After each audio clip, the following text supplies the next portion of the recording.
నేనంటే వస్తా, లేకపోతే నేను వాళ్ళ బావను మధ్యలో మాట్లాడినాను. మాట్లాడి పంపించడానికి వాళ్ళని ఇద్దరిని సర్ది చెప్పడానికి ప్రయత్నం చేస్తే అప్పుడు ఏమన్నానంటే 3-4 months అవుతున్నది, ఆమెకి పంపిస్తే ఆమె బతుకదు, చంపేస్తే ఖచ్చితంగా అన్నాడు. దానికి వద్దులేండి, మా మామకు చెప్పినాం మేము, వద్దు పంపకండి, వాడంతా సీరియస్గా మాట్లాడుతున్నాడు కదా, వద్దని చెప్పి. ఎందుకు అంత తప్పేం చేసింది, ఎందుకు అట్లా మాట్లాడుతున్నావు అని అంటే, లేదు నాకు ఇష్టం లేదు, నేను వేరే వ్యక్తితోటి క్లోజ్గా ఉన్నందుకు నన్ను క్వశ్చన్ చేస్తుంది అంటే, అట్లా తప్పుగా మరి క్వశ్చన్ చేస్తారు కదా ఎవరైనా భార్య అన్నప్పుడు. అంటే లేదు, నేను నా ఇష్టం ఉన్నట్టు నేను అట్లనే ఉంటా, అట్లా అయితేనే ఉండమను, లేకపోతే లేదని చెప్పేసి ఆయన కరకంగా చెప్పేసి. తర్వాత మళ్ళీ వీళ్ళు నిన్న ఎట్లా తోలొచ్చారు మాకు కూడా నిన్న ఫోన్ చేసి వాళ్ళు అంటే ఒక ఫోన్లో మాత్రం రెగ్యులర్గా నేను నాతో కూడా మెసేజ్ చేసింది, ఫోన్లో రెగ్యులర్గా టార్చర్ పెడుతున్నా. అంటే ఈ పిల్లలు ఎవరికి పుట్టినారు, నాకు పుట్టలేదు, ఎవరికో పుట్టినారు, నీకు ఎవరితో ఇట్లా ఇల్లీగల్ ఎఫ్ఐఆర్ ఉందా అని చెప్పేసి అనుమానం, ప్రతి క్షణం అనుమానం. వాడు తప్పు చేసింది కాకుండా ఈ అమ్మాయినే ప్రతి క్షణం అనుమానించేదాన్ని.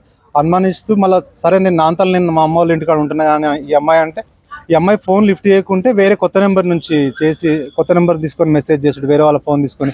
ఈ అమ్మాయి అట్లా కూడా తీసుకోవడం కాకుండా పక్కింటి వాళ్ళకి నెంబర్లు తీసుకొని వీళ్ళ అమ్మాయి వాళ్ళ తల్లిగారింటి కాడ వాళ్ళకి మెసేజ్ చేసాడు. అంటే